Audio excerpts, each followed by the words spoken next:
ተስፋ መቁረጥ አፋፍ ላይ ቆመሃል? የሰራው ሁሉ ሳይሳካ ሲቀር እድለኛ አይደለሁም ብለህ አስበሃል? ቆም በል። ዛሬ ፋየር ኦፍ ሞቲቬሽን ኤንድ ዘ ፓወር ኦፍ ናው የሚሉ ታላላቅ ጥበቦችን ተጠቅመን በውስጥህ የጠፋውን እሳት ዳግም እናቀጣጥለዋለን። ይህ ቪዲዮ ዝም ብሎ መረጃ ሳይሆን ዳግም መወለጃ ነው። እስከ መጨረሻው ተመልከተው። መጀመሪያ አንድ እውነት እንነጋገር። ለምንድን ነው ተስፋ የምቆርጠው? ስቃያችን የሚመጣው አሁን ላይ መሆን ስላቃተን ነው። አእምሮአችን ወይ ያለፈ ነገር ላይ ተጣብቆ በቁጭት ይቃጠላል፣ ወይ ደግሞ ነገ ያልመጣ ነገር ላይ ተንጠልጥሎ በጭንቀት ይወጠራል። ለምን ተስፋ እንደምንቆርጥ በሚከተለው ምሳሌ እንየው። በጣም የጠማው ሰው ከሩቅ ካለ ምንጭ በትልቅ ባልዲ ውሃ ለመቅዳት ይሮጣል። ነገር ግን ባልዲው ከስር ተሰንጥቋል። ሰውየው ምንጩ ጋር ደርሶ ውሃውን ቀድቶ እስኪመለስ ድረስ ውሃው በስንጥቅ አልቆ ባዶ ባልዲ ይዞ ይቀራል። ተስፋ የምንቆርጠው መቼ ነው? ሰውየው እኔ እድል የለኝም፣ ውሃው አልሞላለኝ ብሎ ሲቀመጥ ነው። ስንጥቁ ምንድን ነው? ያለፈ ቁጭትና የነገ ስጋት ነው። ውጤቱ ዛሬ ላይ ሆነ ስራህ ለመስራት ያለህ ጉልበት በነገ ስጋት ስንጥቅ ውስጥ እየፈሰሰ ያልቃል። ስራው ሰልችቶ ሳይሆን ጉልበትህ በሐሳብ ስለፈሰሰ ተስፋ ቆረጥኩ ትላለህ። ለምን አሁን ላይ መሆን ያድናል? በአሁን ሰዓት ውስጥ ምንም አይነት ችግር የለም። አሁኑኑ ቆም ብለህ ብታስብ፣ በዚህ ቅጽበት የሚጎለኝ ነገር ምንድነው ብለህ ብትጠይቅ፣ መልሱ በአብዛኛው ጊዜ ምንም ነው። ችግር የሚፈጠረው አእምሮ ስለ ነገ ጥረት ወይንም ስለ ትናንት ጥፋት ማውጠንጠን ሲጀምር ነው። ተስፋ ላለመቁረጥ ትኩረትህ በነገ ላይ አንሳና ወደ ተግባር አሁን አምጣው። ትናንት የነበረው ማንነትህ እንደ ጥላ ነው። ጥላ ደግሞ ዛሬን ሊይዝህ አይገባም። ኢግናይት ዘ ኢነር ፋየር፣ የውስጥ እሳትን ማቀጣጠል። ሳንዲፕ ማሃሽወሪ ፋየር ኦፍ ሞቲቬሽን በሚለው መጽሐፋቸው ላይ አንድ ትልቅ ሐሳብ ይነግሩናል። ስኬት የሚመጣው ከልምድ ነው፣ ልምድ ደግሞ የሚመጣው ከመጥፎ ልምድ ነው ይላሉ።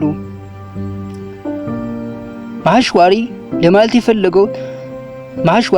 የፈለገው ስህተት መስራት ውድቀት ሳይሆን ለስኬት የሚከፈል የግድ አስፈላጊ ትምህርት ነው የሚል ነው።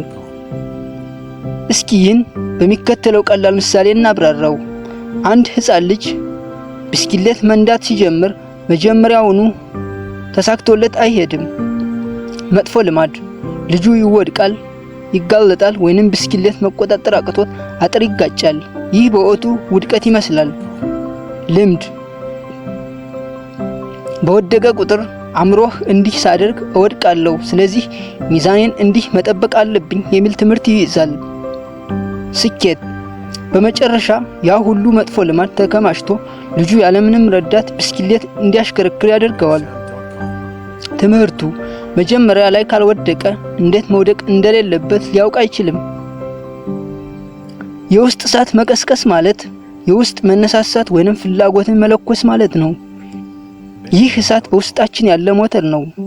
ውጭው ዓለም ጨለማ ቢሆንም፣ ሰዎች ቢሳደቡም ወይንም ነገሮች ባይሳኩም ወደፊት እንድንገፋ የሚያደርገን ያ በውስጣችን የሚነድ ብርሃን ነው። ይህን በዝርዝርና በምሳሌያዊ አገላለጽ እንዲህ እንየው። እንዴት የውስጣችን እሳት መቀስቀስ ይቻላል?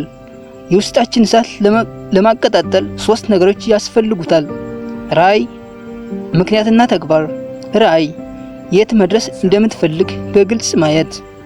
ምክንያት፣ ያንን ነገር ለምን እንደምትፈልገው ማወቅ። ለምን የሚለውን ጥያቄ መልስ ካለህ እሳቱ አይጠፋም። ተግባር፣ በየቀኑ ትንሽ ቢሆንም እርምጃ መውሰድ። ተግባራዊ ምሳሌ፣ አንድን ድንጋይ ጠራቢ እንደ ምሳሌ እንውሰድ። ይህ ሰው አንድን ትልቅ ድንጋይ መጥቶ ውብ ቅርጽ ማሳዝ ይፈልጋል። የመጀመሪያ ቀን ድንጋዩን ሲመታው እጁ ይጎዳል፣ ድንጋዩም አይሰበርም። እዚህ ጋር ተስፋ ከቆረጠ እሳቱ ጠፋ ማለት ነው። የውስጥ እሳት ሲቀሰቀስ ይህ ህመም እጄ እንዲጠነክር ያደርገዋል። ድንጋዩ ያልተሰበረው ደግሞ አጠቃቀሚ ስህተት ስለሆነ ነው ብሎ ያስባል። ውጤቱ በየቀኑ መምታት አያቆምም። በ101ኛው ምት ድንጋዩ ለ2 ይሰነጠቃል። ድንጋዩ የተሰበረው በመጨረሻው ምት ብቻ ሳይሆን ከዚህ በፊት በነበሩትና ውድቀት በመሰሉ መቶዎች ጭምር ነው። አእምሮህ ውስጥ ይህንን ስዕል ሳል። ጨለማ በሆነ ምሽት ብርድ በሚያንቆራፍት ተራራ ላይ ቆመሃል። ፊት ለፊትህ ደግሞ አንተ የምትመኘው ስኬት እንደ ትልቅ ከተማ በሩቅ ይታይሃል። ብርዱና ጨለማው ሰዎች የሚሉህ መጥፎ ንግግር፣ የገንዘብ እጥረትና የቪዲዮ እይታ ማጣት ናቸው። ክብሪቱ እኔ ይህንን ማድረግ እችላለሁ ብለህ የምታምነው እምነት ነው። እሳቱ አንዴ ክብሪቱን ለኩሰህ ማገዶ መጨመር ስትጀምር ሙቀቱ ብርዱን ያባርረዋል፣ ብርሃኑ ጨለማውን ይገፋዋል። ያኔ ተራራውን ለመውረድና ወደ ከተማው ለመድረስ አትፈራም፣ ቀላል ይሆናል። ማጠቃለያ የውስጥ እሳት ማለት ሁኔታዎች እስኪመቻቹ አልጠብቅም፣ እኔ ራሴ ሁኔታዎችን አመቻቻለሁ የሚል የቆራጥነት መንፈስ ነው። መጥፎ ልማድ እሳቱን የሚያጠፋው ውሃ ሳይሆን እሳቱን ይበልጥ እንዲቀጣጠል የሚያደርገው እንጨት መሆን አለበት። ምክንያቱም ትልቅ ስኬት የሚገነባው በትንሽ ውድቀት ስብርባሪዎች ነውና። ዛሬ ያጋጠመህ መጥፎ ልማድ ነገ ለምትደርስበት ትልቅ ቦታ ምን እያስተማረህ እንደሆነ አስተውለሃል? ዛሬ የጎደለህ ነገር ነገ ለምታገኘው ስኬት እንደ ግብዓት ቢጠቅምስ ደስ አይልህም? ዛሬ በሕይወትህ ውስጥ ብርድ እየሆነብህ ያለውና እሳትን ሊያጠፋ የሚታገለው ትልቅ ፈተና ምንድን ነው? ያንን ፈተና እንደ ማገዶ ተጠቅመህ እሳትህን ይበልጥ ማቀጣጠል ትችላለህ። በውስጥ ያለውን እሳት አንዴ ካቀጣጠልከው በዙሪያህ ያለው ጨለማ ሊያጠፋው አይችልም። ይልቁንስ ብርሃኑን ይበልጥ እንዲጎላ ያደርገዋል። እስከ መጨረሻው ቪዲዮአችን ስለተከታተላችሁት እናመሰግናለን። ከላይ ካያችሁት ነጥቦች ውስጥ ይበልጥ ልብህ ላይ የቀረው የትኛው ነው? አስተያየታችሁን ከታች ጻፉልኝ። ቀጣዩ ቪዲዮ እንድናዘጋጅላችሁ የምትፈልጉት በምን ርዕስ ላይ ነው? ታላቅ ስኬት ይጠብቃችኋል። እስከ መጨረሻው ስለተከታተላችሁ እናመሰግናለን። ሰላም ቆዩ። ቻው።